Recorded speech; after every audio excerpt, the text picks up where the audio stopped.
अस्सलाम वालेकुम नाज़रीन, डॉक्टर दानिश रियल फोकस के साथ हाज़िर है। पाकिस्तान की अंदर इलेक्शन 2024 इलेक्शन के मामलात हालात इलेक्शन 2024 8 फरवरी आहिस्ता आहिस्ता करीब आ रहा है। जनवरी शुरू हो चुका है। साल 2024 आप सबको नया साल मुबारक हो और इस दुआ के साथ कि या अल्लाह नए साल के लिए हम सब के साथ साथ हमारे पाकिस्तान के लिए भी आसानियाँ पैदा कर और इस मुल्क को हर बुरी नज़र से बचा और उसको दिन दुगनी और रात चौगनी तरक्की दे। और ए अल्लाह ऐसे हुक्मरान इस मुल्क को अता कर, ऐसे साहिब हैसियत लोग इस मुल्क को अता कर और जो इख्तियार व ताकत रखते हैं, जिनका हुक्म माना जाता है, ऐसे लोग दे या अल्लाह जो इस मुल्क से बेपनाह मोहब्बत करते हों, इस आवाम से बेपनाह मोहब्बत करते हों और जो इस मुल्क को इसकी तमाम तर मसाइल और परेशानियों से निकाल कर एक बड़ा मुल्क बना सके। अल्लाह ताला ऐसे हुक्मरान इस मुल्क को अता कर और हमारे मुल्क की हिफाजत कर, चप्पे चप्पे की हिफाजत कर। और जो लोग भी बैरूनी या अंदरूनी इस मुल्क में जानबूझ के ना अनजाने में जो भी इस मुल्क के लिए बुरा कर रहे हैं उनको नाकाम कर दे। हमारी दुआएं हैं 2024 हम सब के लिए आसानियां लाए, हम सब के लिए बेहतरीन खुशी का मौका लाए और इसी तरह हमारे मुल्क के लिए भी बेहतरीन हालात पैदा कर दे। अब इलेक्शंस के ऊपर थोड़ा सा बता दूं। इलेक्शन 8 फरवरी 2024 का इलेक्शन करीब आता जा रहा है और इलेक्शन का माहौल नहीं बन रहा है। लोग इंटरेस्टेड नज़र नहीं आ रहे हैं। सियासी तौर पर सियासी वर्कर उस तरीके से आपके एक्टिव नज़र नहीं आ रहे हैं जैसे माजी में इलेक्शन होते रहे। और इस इलेक्शंस के ऊपर आप जानते हैं पहले ही मुख्तलिफ़ फ़िक़े के मुख्तलिफ़ लोग, सोच के लोग, मुख्तलिफ़ इदारों के लोग, जिनमें सुप्रीम कोर्ट बार एसोसिएशन, सूबाई bar association, Pakistan bar council, journalist, anchor, media person, तजिया निकार, दानिशवर, इवन के आम बिजनेसमैन, आम पाकिस्तानी इस मौजूदा इलेक्शंस को कहता है कि ये साफ शफाफ नहीं हो रहे हैं जो अभी भी चल रहा है और नहीं होगा जब ऐन 8 फरवरी होगा। और इलेक्शन कमीशन पे और इंतज़ामिया पे और हुक्मरान पर एतमाद नहीं है, इनके सियासी जमातों को भी एतमाद नहीं है। तो पाकिस्तान का बदतरीन इलेक्शन ये साबित होगा 2024 जो कुछ भी हो रहा है, जिस तरह की भी सूरत हाल हो रही है। और इस सूरत हाल में इलेक्शन कमीशन और इंतज़ामिया और हुकूमत इन तमाम लोगों के मुताबिक जानिबदार हैं और जानिबदारी कर रहे हैं, जिसका एक तरफ तो आइन और क़ानून की धज्जियाँ बिखेरी जा रही हैं और दूसरी तरफ इंसाफ और क़ानून को जो है वो रद्द किया जा रहा है।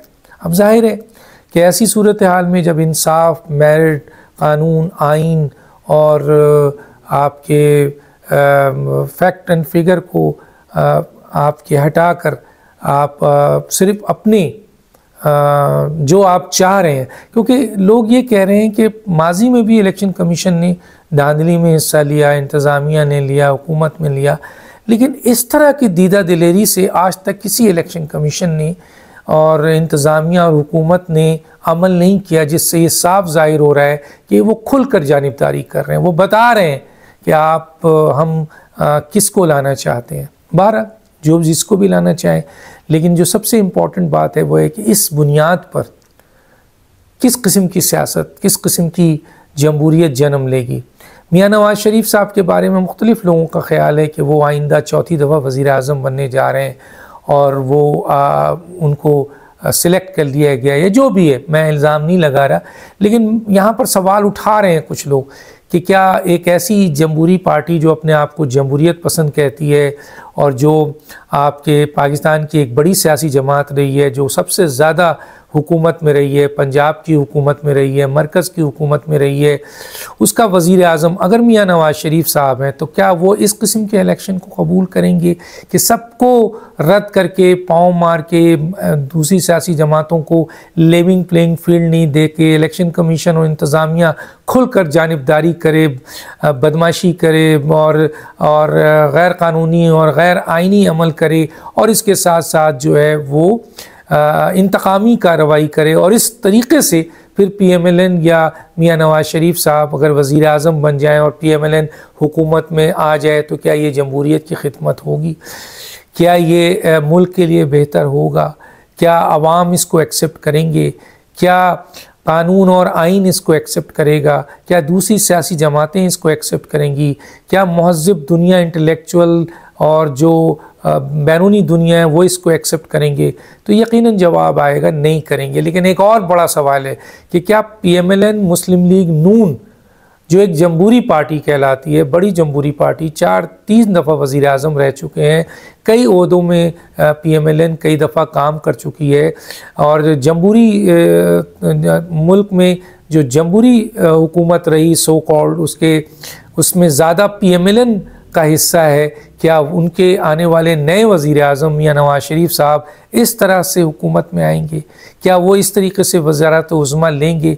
तो ये जहाँ ये सारी ख़राबियाँ होंगी कि इसको कोई ना बार एसोसिएशन मान रही है, ना बार कौंसल मान रही है, ना पाकिस्तान बार कौंसल मान रही है, ना वकला मान रहे हैं, ना सियासी जमातें मान रही हैं, ना मुखालिफिन मान रहे हैं, ना तजिया निगार, ना मीडिया पर्सन, ना एंकर, ना सहाफ़ी, ना ये आपके बिजनेसमैन, ना आवाम इसको एक्सेप्ट कर रही है। तो क्या इस किस्म की हुकूमत लेकर आप मुल्क की खिदमत करेंगे? और ख़ास तौर पे क्या इससे PMLN को मजबूती होगी? क्या इससे मजबूत होगी जमात? क्योंकि अगर इस तरीके से हुकूमत ली गई जहां मुल्क को नुकसान पहुंचेगा, जमहूरियत को नुकसान पहुंचेगा, वहां उस सियासी जमात को बहुत बड़ा नुकसान पहुंचेगा जब आवाम में ये बात बिल्कुल और इन तमाम इदारों में ये बात इस्टेब्लिश कर जाएगी कि ये हुकूमत इस तरीके से ली गई है। तो और क्या ये गारंटी है, मियाँ नवाज़ शरीफ साहब से ही सवाल है कि क्या ये गारंटी है कि चौथी दफ़ा आप वज़ीर आज़म बने और आपको किसी भी बुनियाद पर नामसाइद हालात पे या कुछ ऐसे हालात पे जहाँ आप कुछ करना चाहें और कुछ ऐसी बात हो वहाँ फिर आपकी हुकूमत ख़त्म कर दी जाए? तो सोचिए कि आप एक ऐसी हुकूमत ले रहे हैं जो ऑलरेडी नीचे से खोखली है। क्योंकि एक बात तय है, जो लोग कह रहे हैं, मैं उनको कोट कर रहा हूँ कि अवामी मकबूलियत आपको नहीं मिल रही है, अवामी ताकत आपको नहीं मिल रही है। शायद उसकी वजह यह है कि अवाम में ये तासुर डेवलप कर गया है, इस्टेब्लिश हो चुका है कि मियाँ नवाज़ शरीफ साहब चौथी दफ़ा वज़ीर आज़म बन रहे हैं, मुस्लिम लीग नून जो है वो चौथी दफ़ा हुकूमत में आ रही है और उन्होंने कॉम्प्रोमाइज़ किया है और वो हर हालत में इक़्तिदार में आना चाहते हैं, चाहे इससे जमहूरियत की नफ़ी हो, कानून की नफ़ी हो, आइन की नफ़ी हो या आवाम के वोट की नफ़ी हो। तो आवाम इससे ज़्यादा तो क्या करेगी? अब अगर फ़र्ज़ कीजिए कि ऐसे हालात हुए तो उस सूरत हाल में आपकी अगर हुकूमत आ भी जाती है तो वो हुकूमत कितनी पायदार होगी जिसके पीछे आवाम नहीं खड़ी होगी? वो पार्लियामेंटेरियन कितनी मजबूत होंगे जो आवाम के वोटों से नहीं आए होंगे? और वो आपकी जो क्या कहते हैं पूरी की पूरी जमात क्या आगे बढ़ सकेगी जो दूसरे रास्ते से इक़्तिदार तक आ रही हो और जमहूरियत और अवाम और वर्कर की बुनियाद पर नहीं आ रही हो? तो सोचने का बात है।